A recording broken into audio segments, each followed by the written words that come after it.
Hari ini merupakan sebuah detik yang penuh bermakna.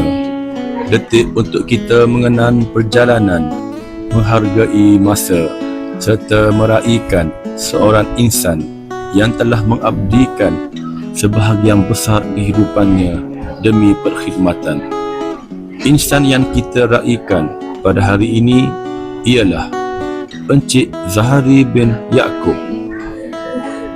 Beliau dilahirkan pada 5 Ogos 1966 di Kampung Bukit Jering, Kuala Balah, Jeli, Kelantan. Di sebalik kejayaan seorang lelaki, sentiasa ada sebuah keluarga yang menjadi sumber kekuatan. Beliau mendirikan rumah tangga bersama Puan Salmi binti Ismail. Hasil perkongsian hidup yang penuh kasih sayang ini, mereka dikurniakan 3 orang cahaya mata, seorang putera dan 2 orang puteri. Sehingga hari ini, ketiga-tiga anak beliau masih meneruskan pengajian menjadi harapan dan kebanggaan keluarga. Perjalanan pendidikan beliau bermula di Sekolah Kebangsaan Bukit Jering, kemudian menyambung persekolahan di Sekolah Menengah Ugama Raudah Nazirin, Jerimbong. Seterusnya di Sekolah Menengah Ugama Sabirin, Aid Lanas.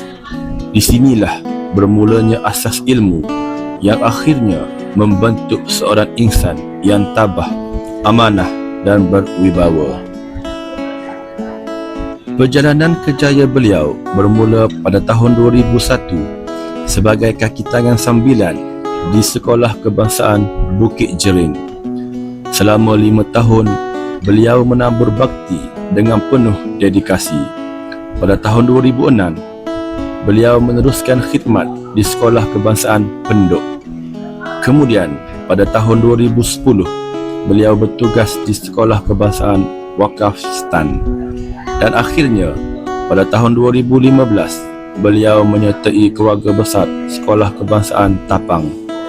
Di sinilah beliau meneruskan khidmat dengan penuh komitmen sehingga tiba saat persaraan pada tahun 2026.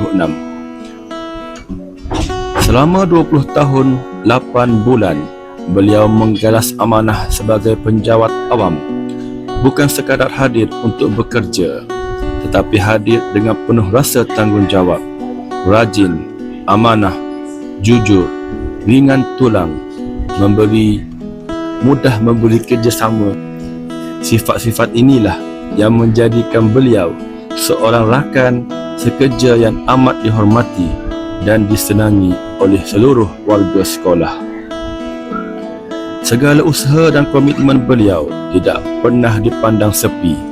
Beliau telah menerima anugerah perkhidmatan cemerlang buat kali pertama pada tahun 2017 dan sekali lagi pada tahun 2025. 2 periktirafan yang membuktikan bahawa dedikasi dan keikhlasan sentiasa mendapat penghargaan.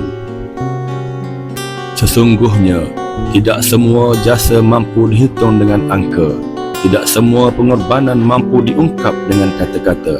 Namun, setiap langkah yang pernah diatur, setiap keringat yang pernah dicurahkan, dan setiap amanah yang telah disempurnakan akan terus terpahat dalam ingatan warga Sekolah Kebangsaan Tapang. Selamat bersara bayi. Selamat bersara bayi. Semoga sentiasa sihat sejahtera. Bye.